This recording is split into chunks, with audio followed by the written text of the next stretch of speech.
Hi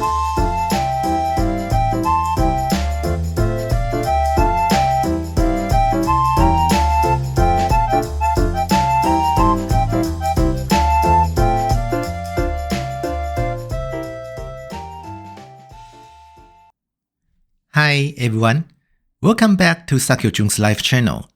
This is part of my series Talk with AI, where I explore real-life stories and dig deeper through a conversation with AI. Today's topic is, what should you do when your coworkers drive you crazy?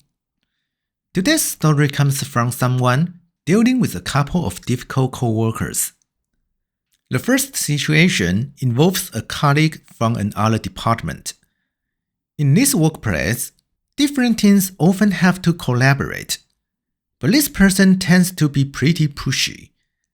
Whenever they need something, they just walk over, interrupt whatever's going on, and start giving instructions without any consideration. But when the roles are reversed, when our storyteller needs help, this same coworker suddenly becomes too busy. They will brush it off, ask for more time, or act like it's a hassle. Over time, that kind of imbalance starts to wear you down. The second situation involves someone else on the team who has a habit of speaking in a harsh, sarcastic tone. Whoa, really? That's such a dumb idea. What were you thinking? That would totally backfire. Even if they are not trying to be mean, it comes across as pretty cutting. And understandably, it makes people uncomfortable. That's the story for today. In an ideal world, everyone would have a good sense of boundaries, knowing how much to ask of others, and making reasonable requests only after thinking things through. But in reality, a lot of people see things only from their own perspective. They don't always consider how their actions might impact those around them. So we end up having to spend extra energy negotiating, reminding, or even pushing back. Some people say that in these situations, we should learn how to argue and stand our ground to protect our rights. What do you think? AI said, that's such a thoughtful question, and one that hits on a pain point many people experience at work. In an ideal world, everyone would be self-aware, respectful, and considerate of others. But as you said, the reality is often very different. The one who speaks the loudest, push the hardest, or grab resources first tend to come out ahead. And that creates an imbalance, leaving thoughtful, soft-spoken, or highly conscientious people feeling frustrated, overlooked, or even taken advantage of. As for the idea of learning how to argue, I think we can break that down into two parts. Learning to argue isn't about winning, it's about expressing boundaries. Arguing doesn't have to mean yelling or losing control. At its core, it's about being able to say calmly and clearly, "This isn't okay," or "I have my own priorities." That kind of response, firm but respectful, is a skill. And the more gentle or accommodating your personality, the more important it is to develop this ability. Otherwise, people might assume you will always say yes, or that you can be pushed around. You don't need to fight every battle, but you do need to choose your moments strategically. If you push back on everything, you will burn out and risk damaging relationships. But if you never push back, you risk being resentful, or worse, invisible. So it's important to know, when should I stand firm? When can I let it go? And when is it time to involve someone in leadership? Back to the two examples. In the first case, the self-centered coworker is likely taking advantage of the fact that others won't resist. But if the storyteller says something like, "I'm in the middle of something urgent, happy to help once I'm done," that sends a message. This person has boundaries. They are not here to be bossed around. In the second case, the sarcastic comments may not to be meant as personal attacks, but that doesn't mean they don't hurt. If no one ever speaks up, the person might never realize the impact of their words. A private conversation later may sound like, "Hey, I felt a bit uncomfortable with the way you said that earlier. I'm totally open to feedback, but I'd appreciate a more collaborative tone. It helps me think more clearly." That kind of response isn't easy, but even one moment of the honest feedback can start to shift the tone. To sum it up, you don't have to argue every time, but you do need to develop the ability to respond. Setting boundaries is a form of communication. It protects your well-being and gives others a chance to reflect on their behavior. When used wisely, it's not a conflict. It's a sign of maturity. The goal isn't to dominate. It's to protect your dignity and still be able to thrive in a team.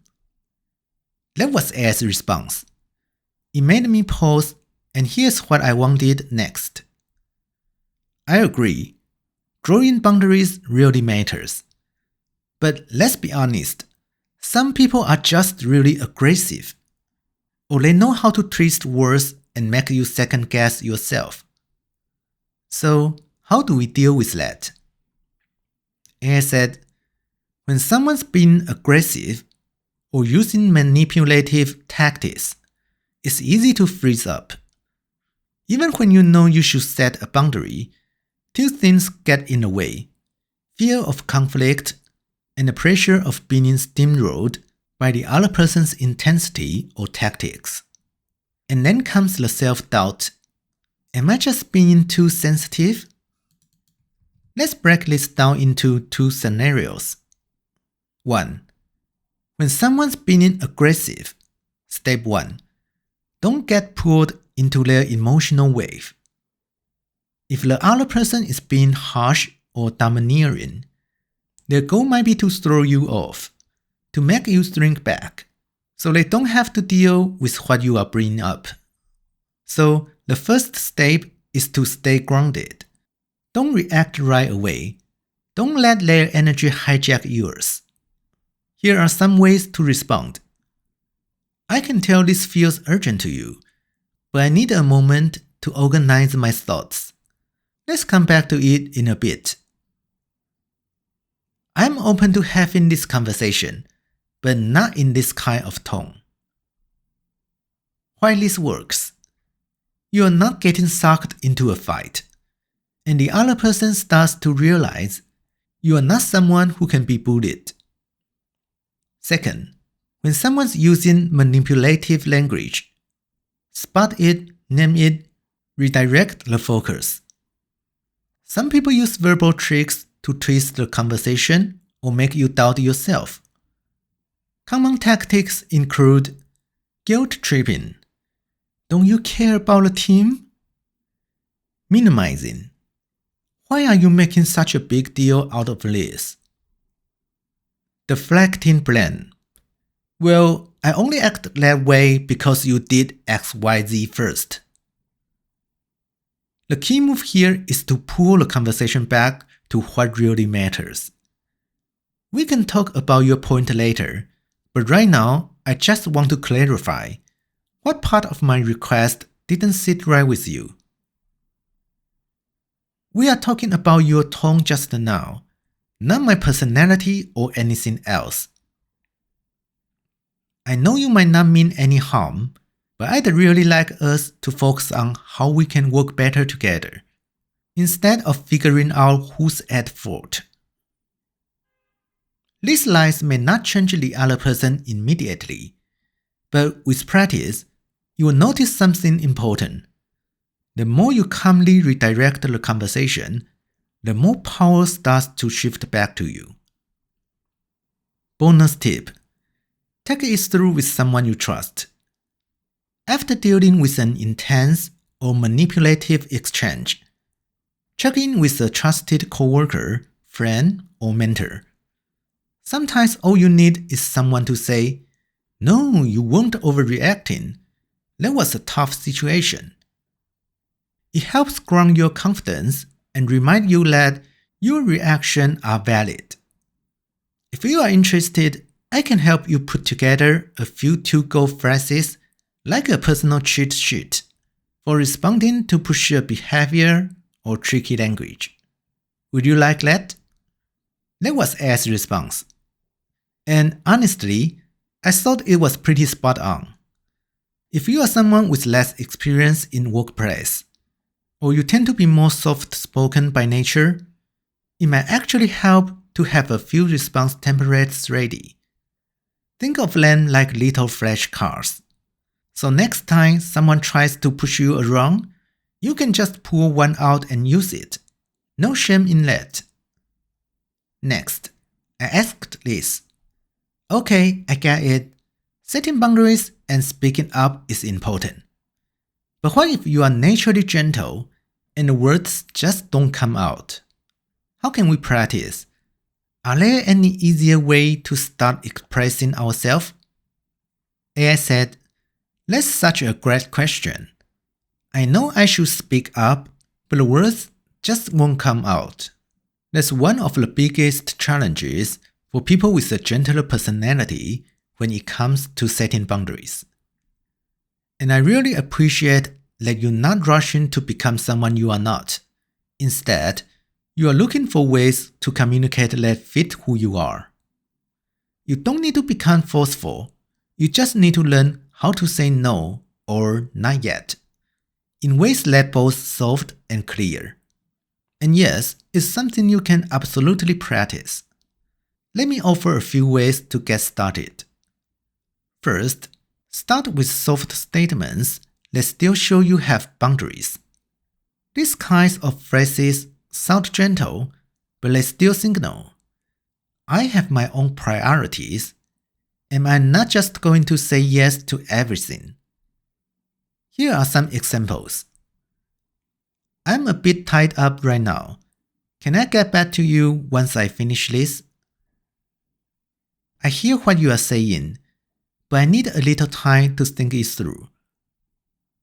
I may not be able to help right now, but I can look into another way to support.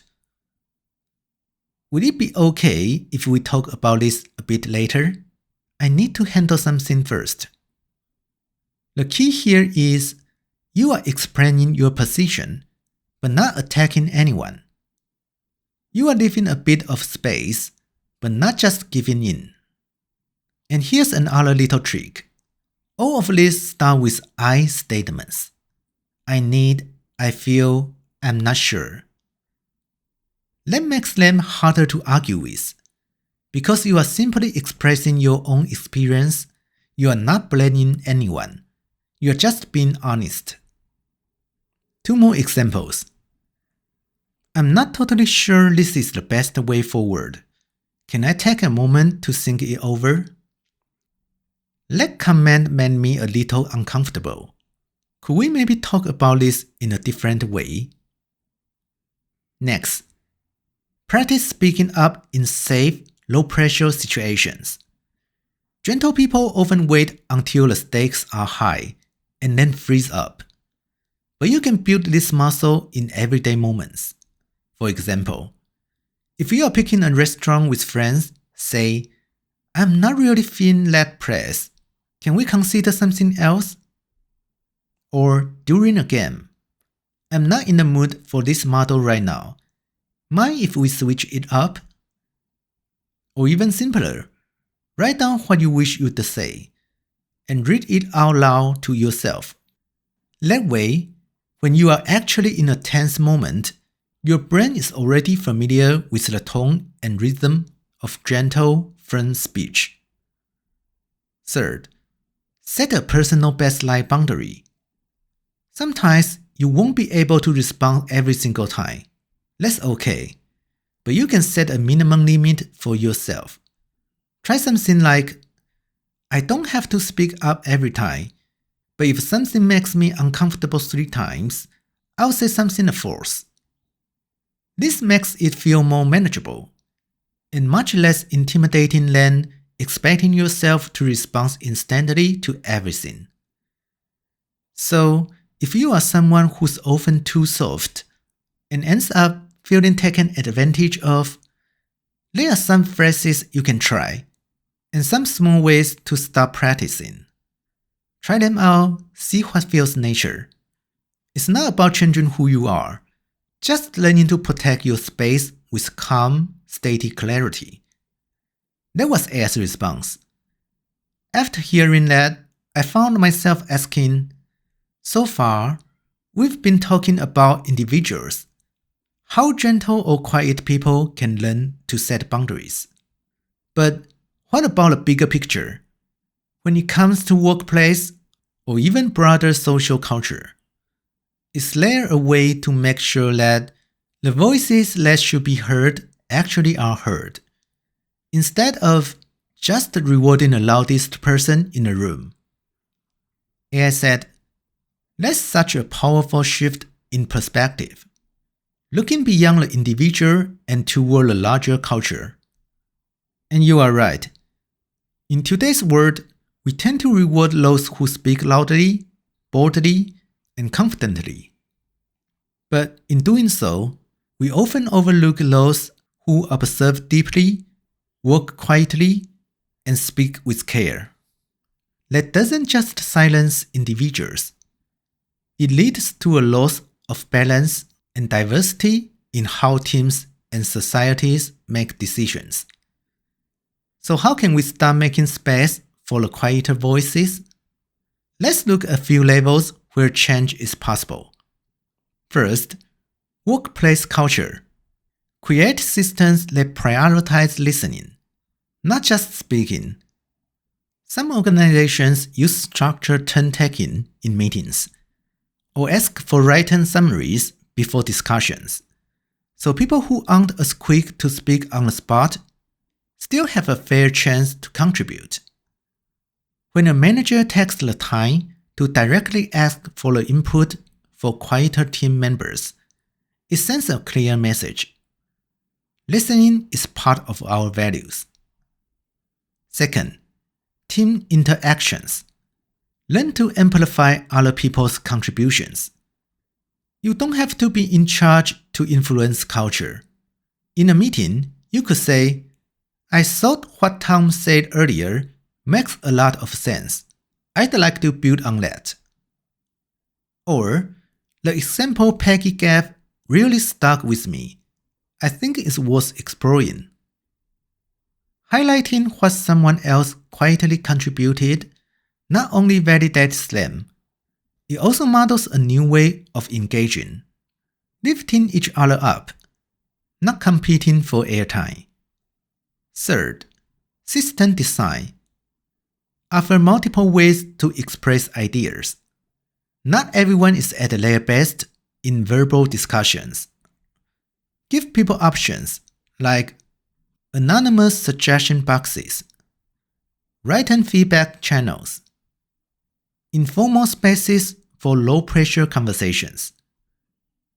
You don't have to change someone's personality, you just have to change the stage where their voice is allowed to exist. Fourth, broader culture. Redefine what leadership looks like. In our daily life conversations, content, and media, we can start spreading a new idea. Leadership isn't about who talks the most. It's about who listens, integrates differences, and helps the group move forward. When more people start to believe that, we will stop handing the microphone only to the loudest person and start giving space to those with depth, clarity, and quiet strengths. That was A's response. I think that really hit home. Let's keep standing up for those quiet ones. Though, honestly, Being introverted kind of feels mainstream, doesn't it? Maybe it's time we speak up for the extroverts too.